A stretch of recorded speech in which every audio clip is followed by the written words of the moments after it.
Schoor. He comes all the way from Norman, Oklahoma, and he is the NWS Severe Weather Program leader in at the National Weather Center on the OU's campus. So please give him a warm welcome.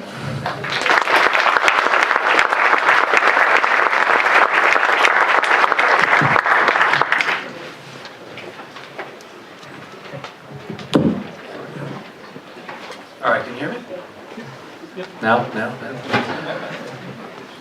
All right, everyone, buckle up, because there's going to be a bumpy slide. There's a lot of slides. Seriously, there's a lot of slides here, so I'm going to be doing. So I apologize if anyone's taking notes in advance. Nobody should be taking notes of this, but you know what? We're going to get started because there's a lot to go through. And really, any one of these topics I come up with, I could go for a full day on these. There are just so many things to talk about. But I'm really excited to be here because I lead the public program for severe weather services in the National Weather Service. So it's policy that's fun and exciting, but it's life-changing. And then it's really a great opportunity for me to be here to learn about some of the events that happened, especially after what happened in late May here.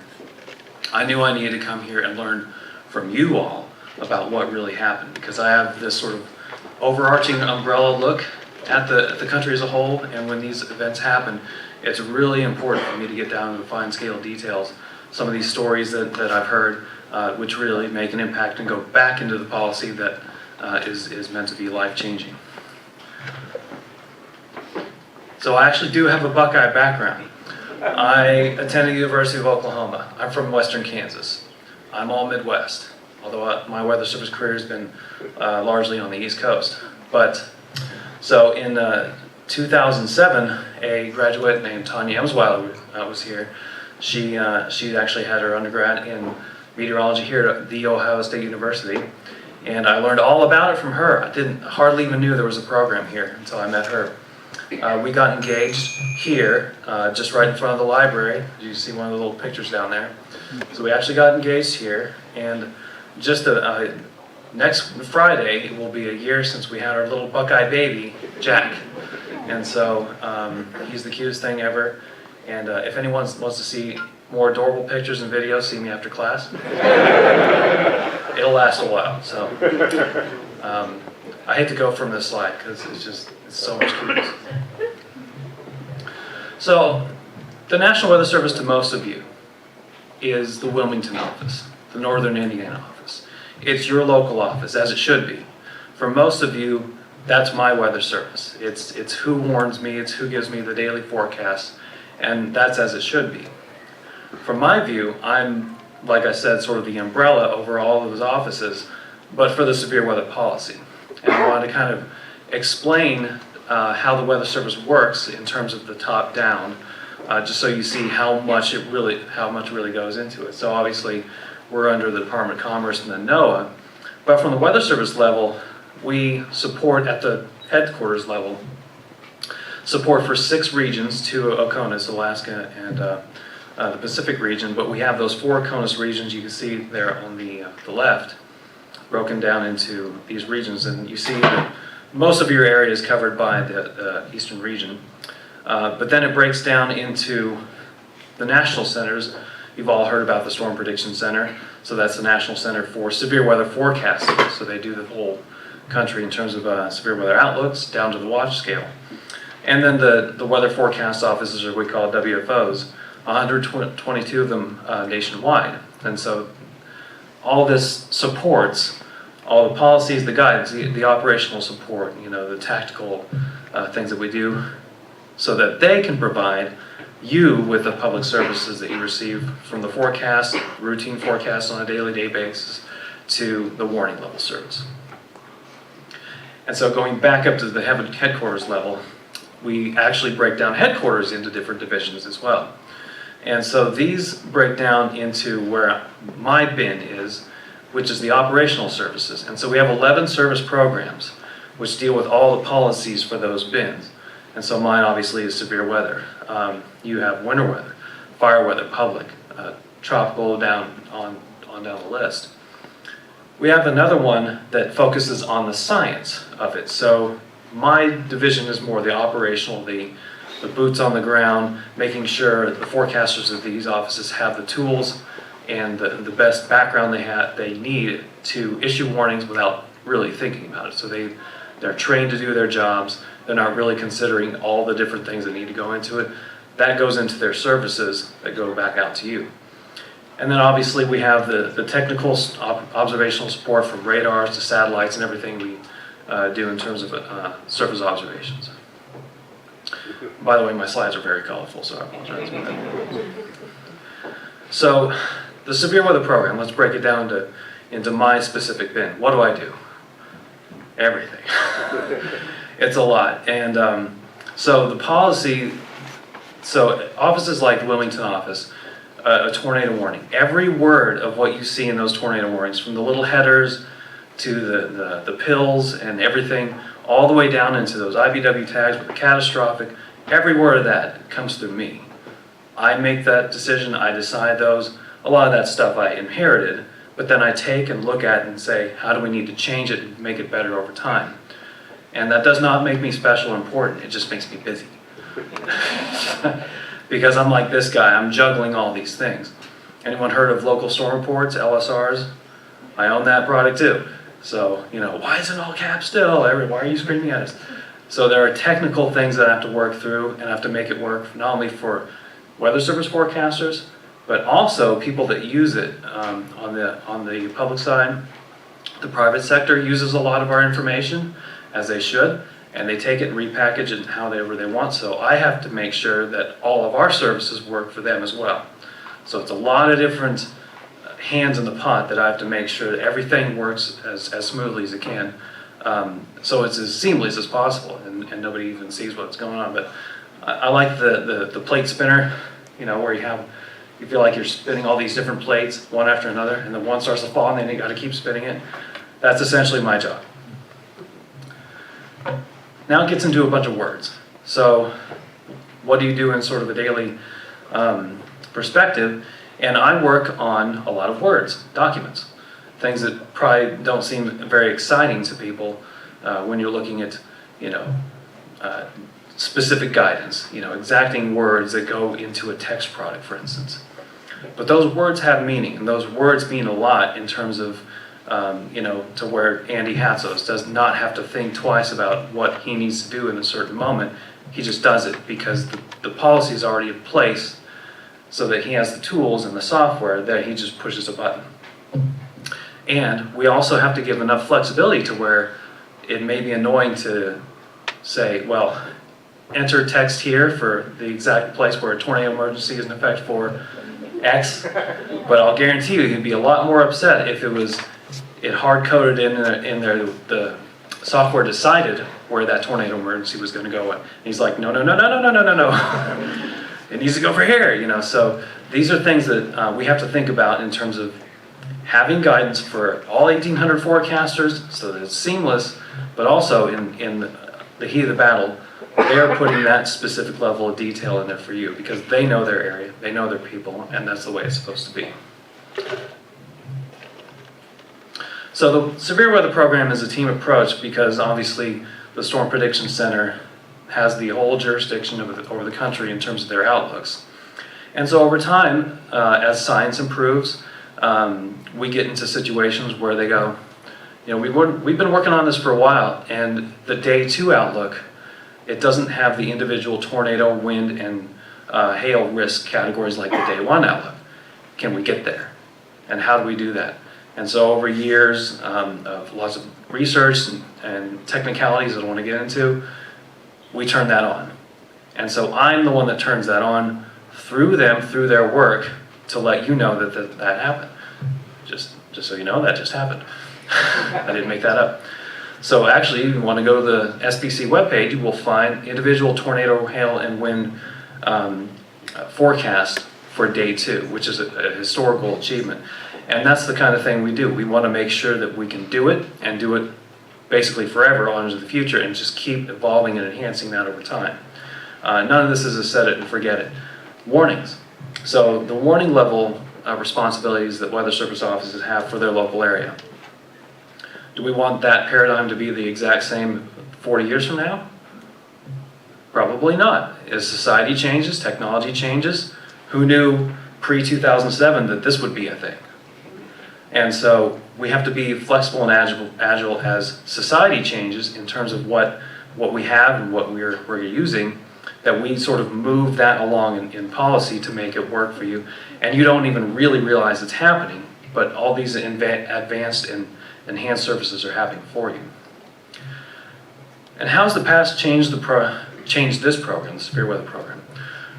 One of the reasons I really wanted to come and talk to you all today is because you and this area has shaped my program nationally for the entire country. You did it.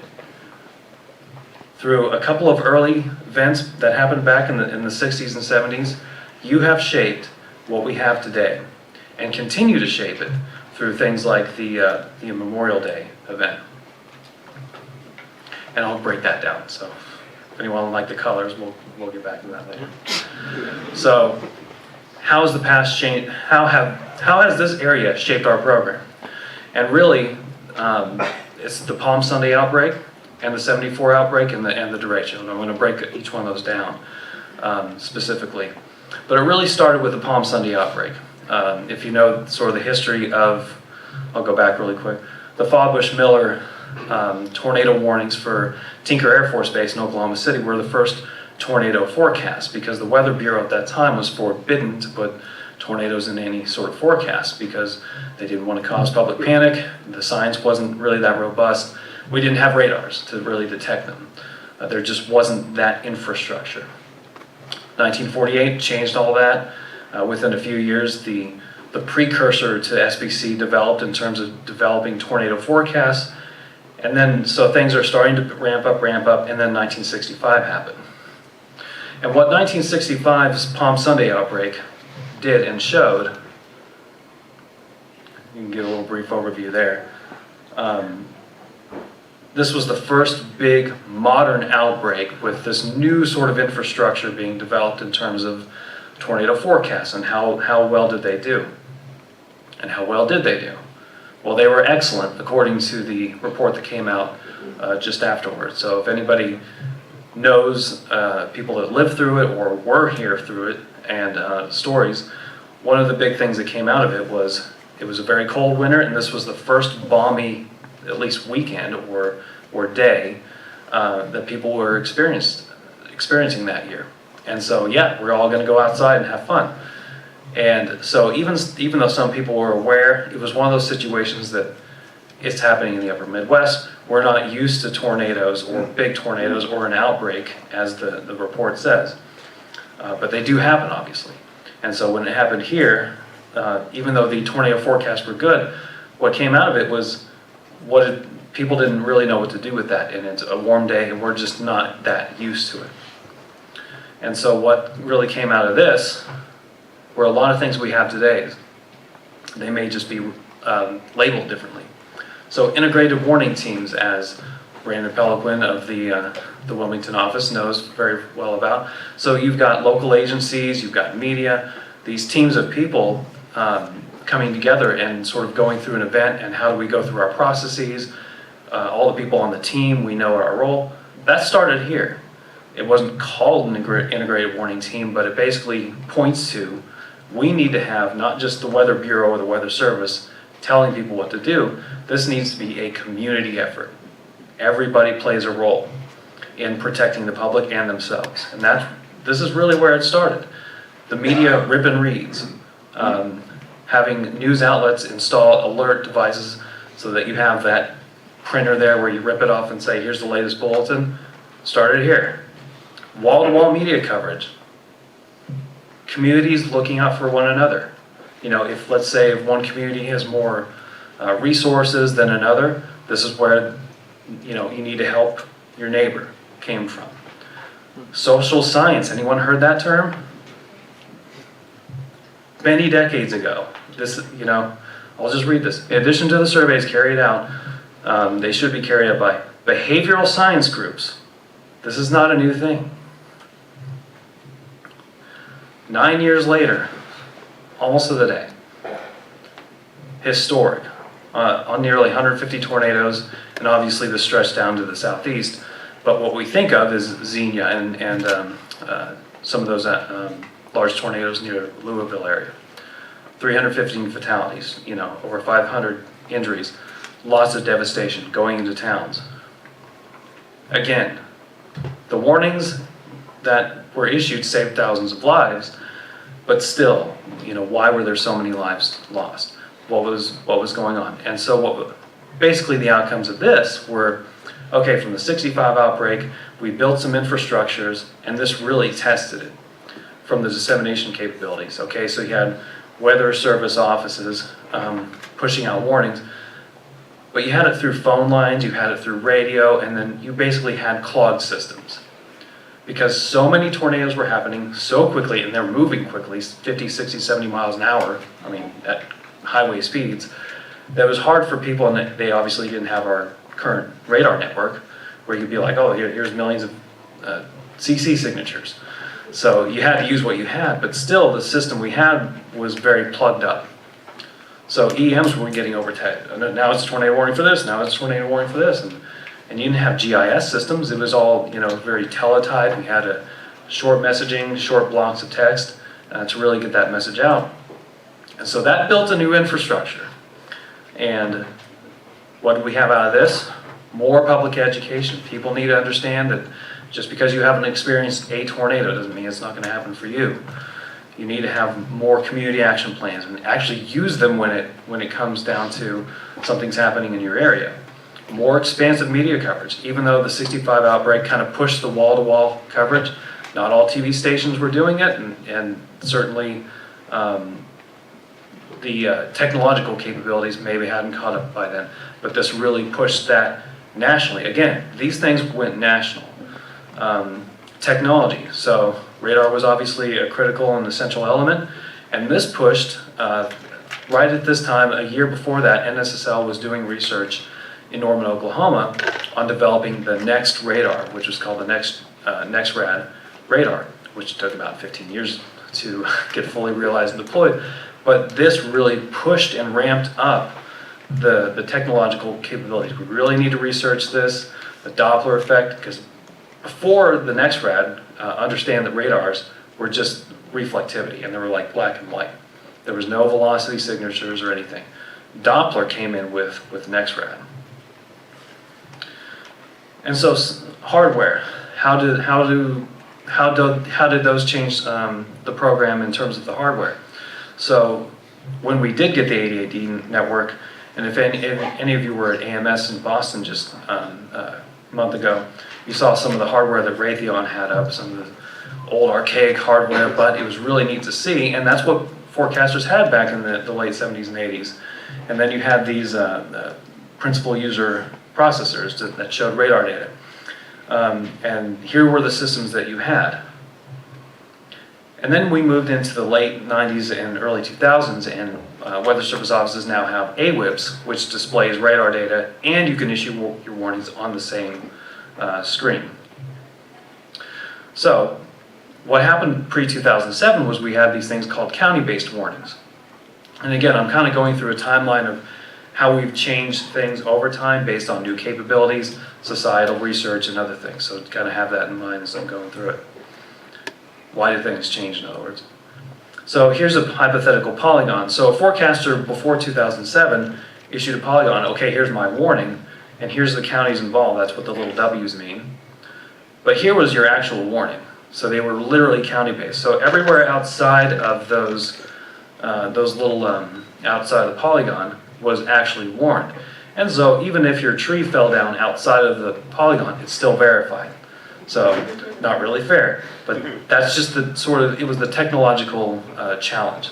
So actually it took about 3 or 4 years to get in processing, but then we developed storm-based warning. So then you issued the polygon, and now this meant that yes, you're in the threat if you're in the polygon, and if you're not, you're not. So I know I went into sort of the present, but let's go back in the past a bit. Deja vu. So what were the commonalities between the 65, 74, and 2011 outbreak? Yes, tornadoes, big tornadoes moved through the cities, and caused devastation. There could have been a lot more loss of life, but why did we have hundreds of people die on one day when they knew, when their forecast 2, 3, 4 days, especially the 2011 one, 6 days in advance there was little hints of it, all the way up to day, day one, when it's like, this is going to be worse than 1974. Why did 500 people die that year, but 300 people died on that day? And so those questions pushed the entire scientific community to go for messaging. What is the messaging? And so that's where impact-based warnings, if anybody's heard about IBWs, came out of. It's taking this block of text. So this is a tornado warning issued back in 2011 before IBWs out of the Wilmington office, just as an example, to show that here's the tornado warning for these cities until 9:15 p.m. Radar indicated severe thunderstorm capable of receiving a tornado. This dangerous storm was located near the Supreme condition. Everyone get lost?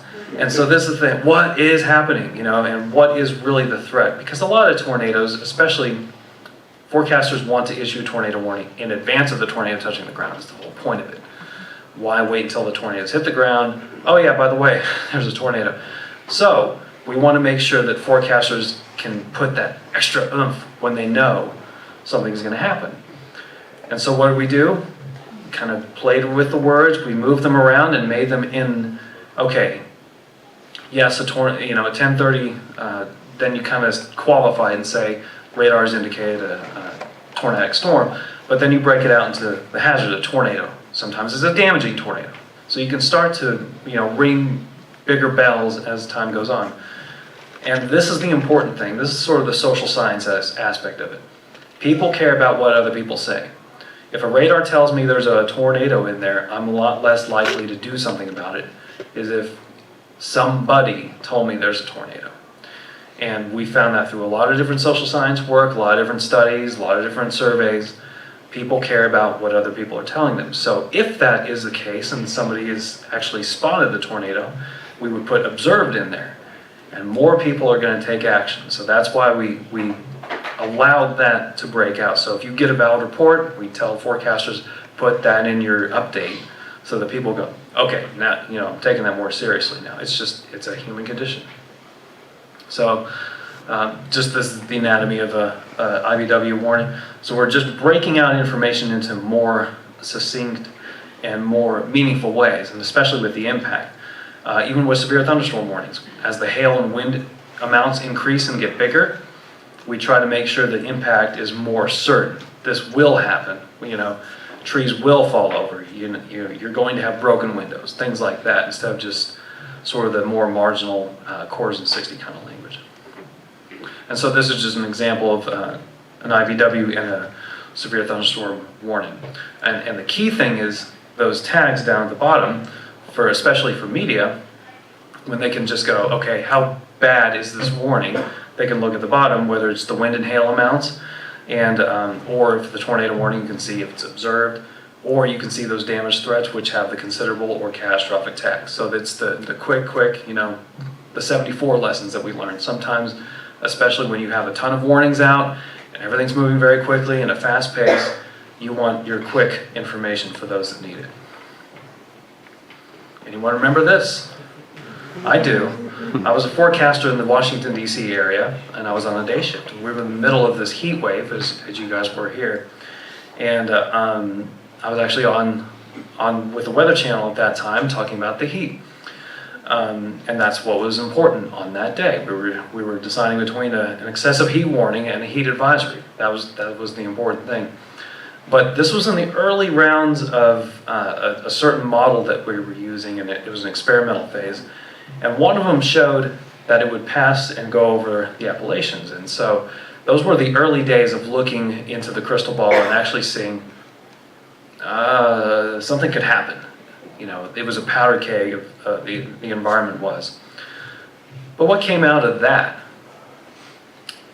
If you go back and do a case study of that, you're going to find that the forecasts for that were pretty much like they were for the Memorial Day tornado outbreak from SPC, where it was kind of there weren't any bells ringing at 8 o'clock in the morning that was going to happen. It was just kind of like, this is a pretty typical scenario. There could be severe weather. But that wasn't the important thing. The important thing was when the actual storms developed from Chicago and started moving through northern Indiana and getting bigger and growing upscale, what was happening with the storms is that it was becoming a historic event, and there was really no way to tell you guys that was historic through severe thunderstorm warnings. And no, it wasn't a tornado.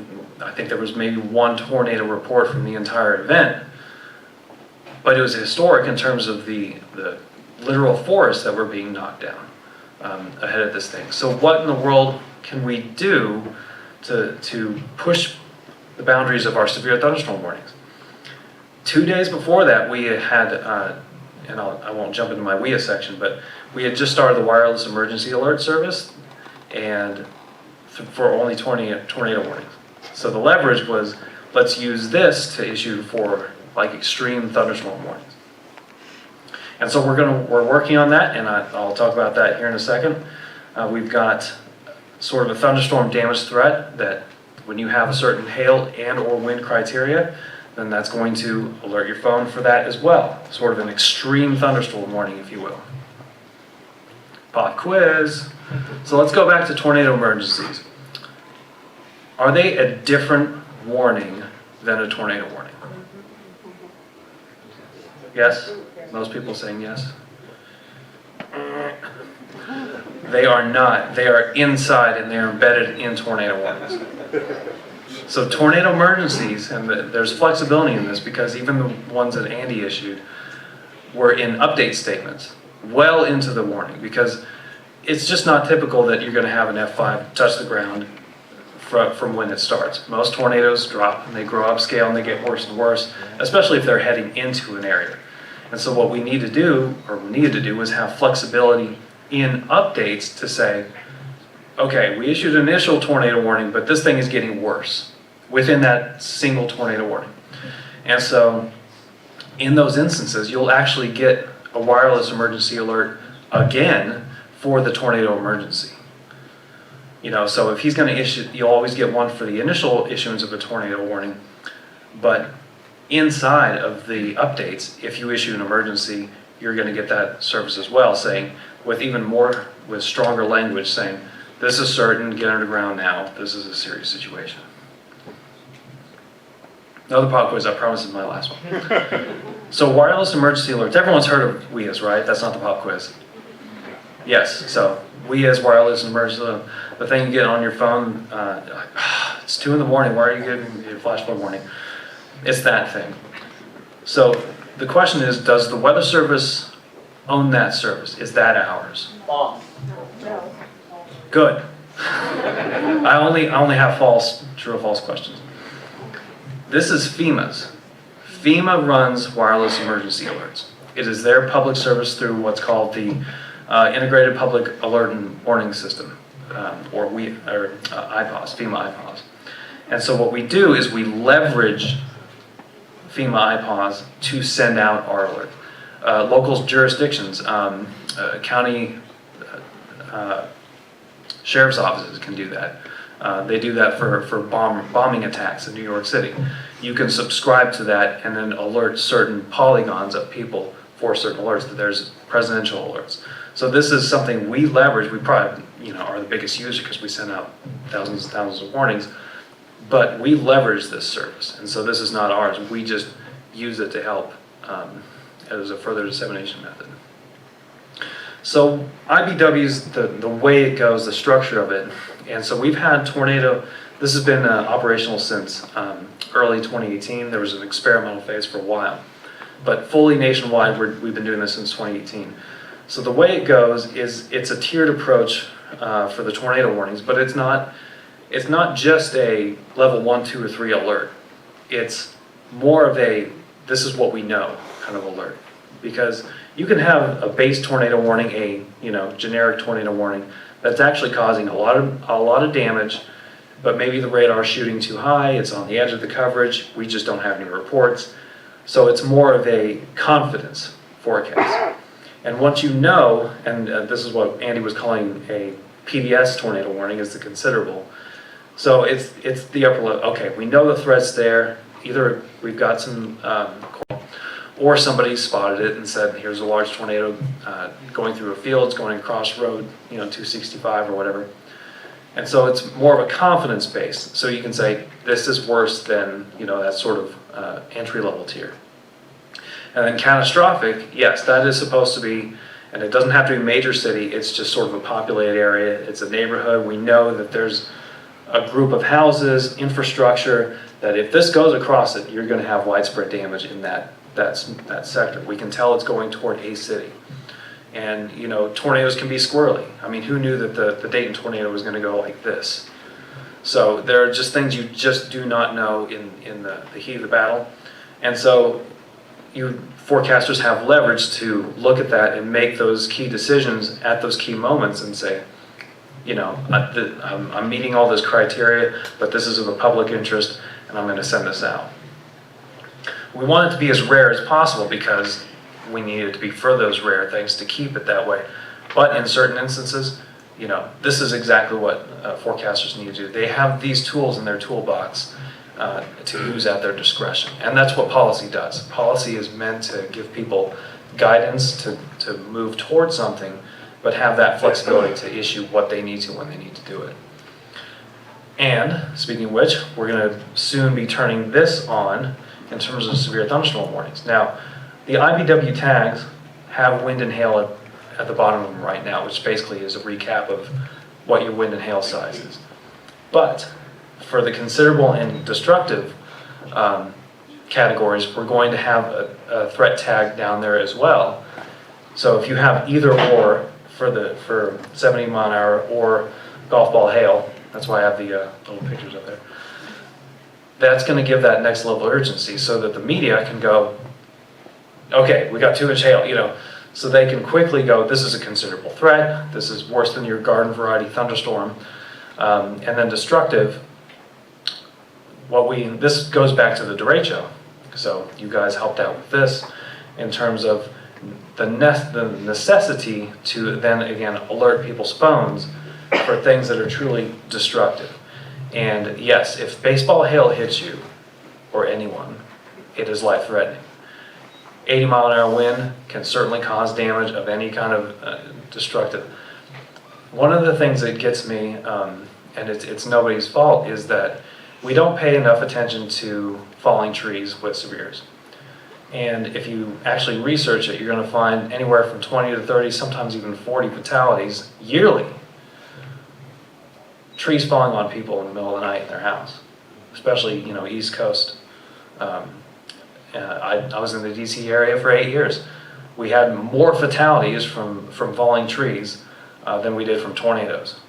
And so this is what I really want to emphasize, is that trees, they are impactful. They're great to look at, but they are very impactful when you're talking about severe thunderstorms. So we want to emphasize this, especially in areas that need it. If you've got a lot of trees, especially large hardwoods, in metropolitan areas and things like that, to put more emphasis on these kinds of storms. This is not a garden variety thunderstorm. You need to take this seriously. And so again, with wireless emergency alerts, like I said, with tornado warnings, we've got the legacy 90 character, and we're expanding soon to 360 character. So you're going to get bigger bubbles on your phone with more words. But with tornado emergencies, you actually have more strengthened language. Tornado emergency, in all caps. Tornado spotted in this area. So that's the thing, not just, this is a tornado warning, take shelter. It's the tornado spotted, it's happening. This is go time, we're serious. And same thing for WIAs. For that destructive level, for the baseball hail and or 80 mile an hour winds, so you can see, and these are not the messages, these are just messages we're looking at. We haven't finalized the exact language, but this is the kind of ilk that we're looking for. This is the kind of template we're talking through to see what is the right messaging that should go into that. And so what do we want to do with these extreme level destructive severe thunderstorm warnings. Do we want to be issuing them for ginormous portions of the area because the line is moving through, especially if on velocity we just don't have, it's like 20, 30 mile an hour winds at best. But here is probably where the destructive part is, right? And so what we want to do is kind of rethink that service to where we're not saying, well, anywhere in here could get 80 mile an hour wind. No, you want to hone in on exactly where that most destructive part is. And so we may even have to issue smaller, more concise, more confined warnings for what that is. So if you've got 80 plus mile an hour winds here in this little small area, you might want to issue a shorter, smaller warning with that language in there to really prompt the people in that area that this is going to happen. What are we also doing with, some of you hopefully have heard of special weather statements. They're like the sub-severe ones, and not many know about them because it's the, well, we've got pea-sized hail and 45 mile an hour winds, but it's still a storm, right? It's the, we're not quite there yet and may not get there, but it's still a storm. They're right now in sort of this paragraph form. All the information, again, kind of like the legacy tornado warnings, is just kind of jumbled there in one giant paragraph and maybe broken down a bit. But we already have lat long points, so forecasters are drawing polygons for it. So what we want to do is make that more robust, so that media especially can alert people. Let's say it's just a marginal day, but let's say you're having outdoor events, and so now we can actually break this down into the hazard source and even impact, just gusty winds or something like that, but be aware. And some of those things have frequent lightning. Sometimes they have funnel clouds that aren't going to touch the ground too. So we're going to try to IBWIs these as well and make them more meaningful and impactful. But weather is challenging. Anyone see, can you spot the tornado? Oh no, it just took out that trash can. You never know if it just misses that trash can, comes after your trash can. What in the world do we do with these, right? Do we issue a tornado warning for, all of Montgomery County for this? And how in the world are we going to, there isn't a radar in the world that can detect something like that. So how in the world do you do that? Well, first of all, you have to go back to the research and understand tornadoes mainly as a whole. We've got a big log of all our tornado events. So let's kind of look into this. EF zeros and ones make up a lot of our tornadoes. Every tornado is life-threatening in some respect, okay? They are. You can pick it, just like the tree example I was saying with severe thunderstorm warnings. If you pick up debris and throw it at somebody, it could kill them, it could hurt them, it's life-threatening. But what we see with EF zeros and ones a lot of times is they're very short-lived, they're very weak on the whole, and they're very hard to predict especially. And so the question is, what is the balance between throwing out a bunch of warnings for especially a squall line with a bunch of little QLCSs, and then that one embedded in the middle of the line that's going to cause the most damage? And so what we've got to do is sort of reclassify our understanding of tornadoes, that they're not all created equally, and they're not all F5s from when they touch the ground to when they lift up. And so like I was saying with the QLCS quandary, as I call it, here's one example from the Kansas City area with 7 or 8 concurrent vortices, all within about a 20-mile vertical span, or vertically, geographically speaking. And how in the world do you warn for that? And the answer right now for a lot of forecasters is throw a big warning out and say there's tornadoes, and kind of give a little bit of here's where they are, or from this point to this point to this point. But how effective is that for you where you're sitting over time? That's very challenging. Other convective related issues. So a lot of times forecasters, because there's so many warnings or storms on the scope, will throw out large warnings, a tornado warning for the whole storm, when the tornado itself is going to basically affect this small-ish area. And again, even with the Dayton tornado, who knows that thing's going to make a sharp southeast jaunt, and another one's going to develop. So there are things that in meteorology you have to balance, and you just have to not know what you don't know. But this is another quandary, is how do you properly, in real time, reassess the threat to where folks in Jasper up here have no chance of that actual tornado getting to them from here, but they do have a large hail threat. So let's talk a little bit about the future. And there's been a lot of questions about, well, where do we go from here? You know, so we have these polygons, you're in, you're out, it's sort of that analog 0 and 1. You're in 100% threat or you're nothing, you know, just because you walk, you know, now I'm in Indiana, now I'm in Ohio.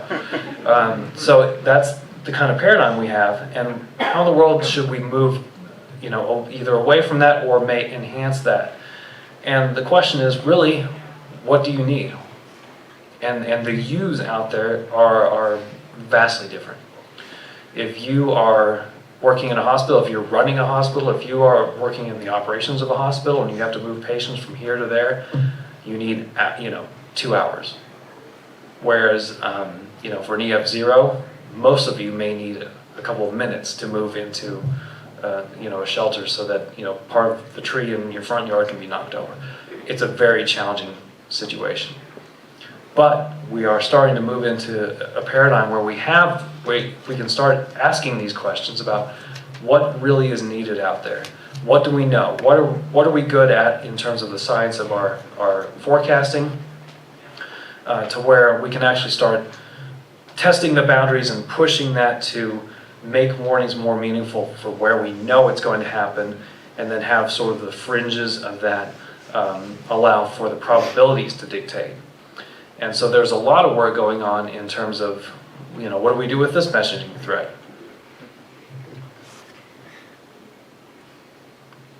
I'm under 3 different warnings. What is happening? I've got to get above ground, below ground, inside ground. Where am I going? What am I doing? Weather is complicated, and so even if this is just a snapshot and you're not in all 3 threats for very long, maybe 14, 15 minutes, still, am I coming? Am I going? And this is really an important thing. One of when I moved to Norman back in 2015, we had huge supercells with large tornadoes. That's all we get in Norman, Oklahoma, right? Large tornadoes. But there was a big tornado, and it started going stationary, and the cell itself was just kind of dissipating and then dumping tons of rain, inches and inches of rain. So people were getting in their shelters and almost flooding, and a couple of people actually perished because they got in their storm shelter below ground. Because the messaging changed from you're in a tornado warning to there are inches of rain coming down into your shelter. So these are actual problems that we have to work through because they do happen. They're very life-threatening, and the messaging is key. So what is a better way to communicate? It's a tough answer, especially for, who are you? What do you need at that moment? One person, that answer could be 17 different things over the span of a day. Where are you at any moment? What are you doing? Are you in a car? Even if you're super weather savvy and you know exactly what to do, you may be in a vulnerable position if you're in the middle of a grocery store right at the time that something happens. You could be very smart and very savvy and very risk averse, but if you're in the middle of a grocery store right in the middle of something happening, you've got to make decisions on what to do then. How in the world do you find a shelter in the middle of a store, and do you have enough time? So there are a lot of different questions that are being raised now and are being worked on by the entire weather enterprise. But what maybe we can move toward, at least to help answer some of these things, is probabilities. So probabilities change over time of threats. So what is your threat? Is it a tornado threat, the severe wind and hail threat, and the flash flood threat? So let's just take this scenario. So in a snapshot in time, here's what your probabilities could be for this type of scenario. And then 5 minutes later, those probabilities change. So your threats are moving and changing and evolving. It's not just you're in a warning. You can have a warning level service for where it's most certain, but even that is moving and changing and morphing and shifting just like weather does. And so some of you may have heard of work that National Severe Storms Laboratory has been working on for several years in testing, and it's to answer some of these questions, is to show, can we do this kind of thing? Can we have probabilities of some severity of a threat, whether it's wind, hail, tornado, or even a flash flood, and even some work has been done on lightning. And what's that going to do over time? For a single point, you can see this kind of confidence of severity go down over time. For that single point, obviously, you're at most risk for a certain amount of time, and then it's going to go down, and then it's going to ramp up somewhere else. And so phi, which is the layer here, the probabilistic information, which is these plumes of probabilities, is something that the Weather Service looks at, I look at in terms of severe weather program, and go, can this work for you?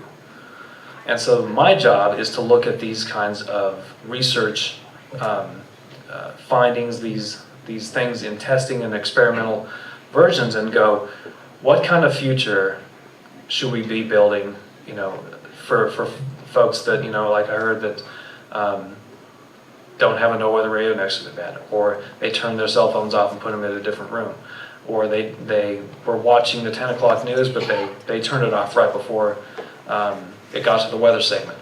Whatever the case may be, we've got to figure out what our technology is, what it's going to look like from now, and how many years is it going to be before we have TVs that are basically shooting out wireless emergency alerts. Things like that. What can we do with what we have and what we're going to have? And what is the smartest and best thing to basically give warning level service and forecasts to the general public? In terms of the forecasters in offices, I kind of joke that that was then, where you had your very basic plane, where the basic dials, and you knew your instruments, and now you're in this jet with basically a lot of automation, a lot of you push a handful of buttons that causes other algorithms to work, and a lot of things are automated. And so what is the balance that we strike? I mean, this happens pretty much everywhere in society. A lot of automation kind of finds its way into things. We have our cell phones telling us what our heart rate is now and to calm down and, and things like that. Who would have thought of that 25 years ago?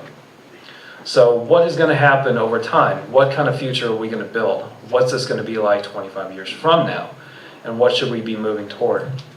Here's an example over here on the right of a model that is being worked on, experimental, called the Warn-On Forecast System that NSSL is also working on, that shows, this is an example of tornado helicity tracks, which is basically the ability of a storm to rotate into the future. So you're basically guessing where a tornadic mesocyclone may appear. There's a model that can do that.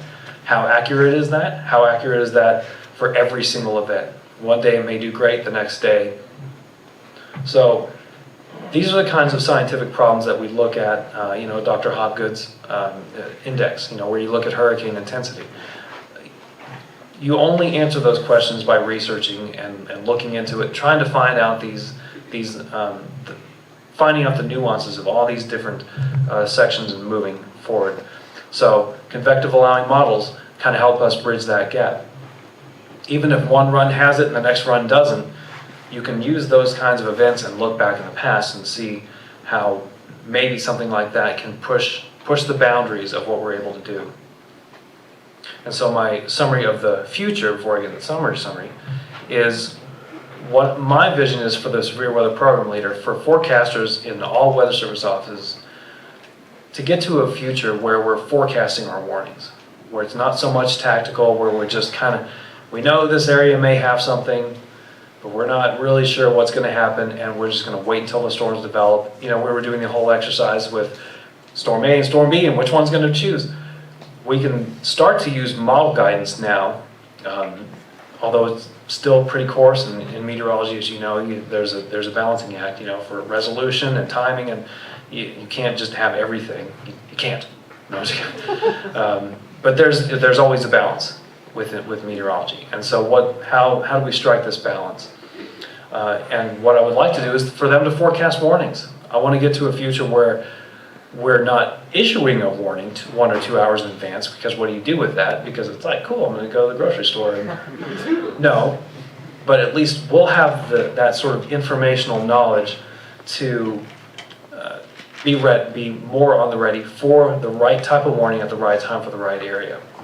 So, and then be more prepared for those things instead of going, that storm A, it was storm B and I went storm A and now it's, so we want forecasters to be more comfortable over time with better guidance coming into their hands. And that's the future I'm trying to build for them as the Weather Service is.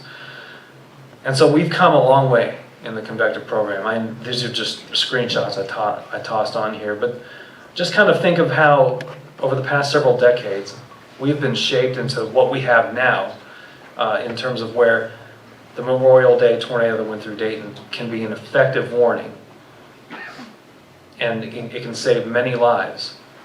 Just think of that future that we can have based on what we have today and where we came from. And we're only here today because of those things, those markers that we had that really said we need to push the limits of our dissemination network. We need to push the limits of our messaging. We need to think more outside the box of what's going to, come on, you need to do something to people. So we really need to think about that type of future with all these question marks coming in. And some of you may even be a part of that future. And so to me, it's an exciting time to really go, even though we've come a long way, we've developed a lot of tools and technology and messaging, and we have a great partnership with the media, with emergency managers. We've developed these things over years. A lot of hard work, a lot of meetings, a lot of events have come and gone, and we've built what we currently have. But it's more exciting to think, how in the world can we make that better and move that into situations where we're ready hours in advance to do this kind of thing, and there's very little surprise involved. So stay tuned, and I hope this sparks some interest in the room, because you guys have been a huge part of it, and will continue to be a huge part of it. So thank you very much, and I appreciate it.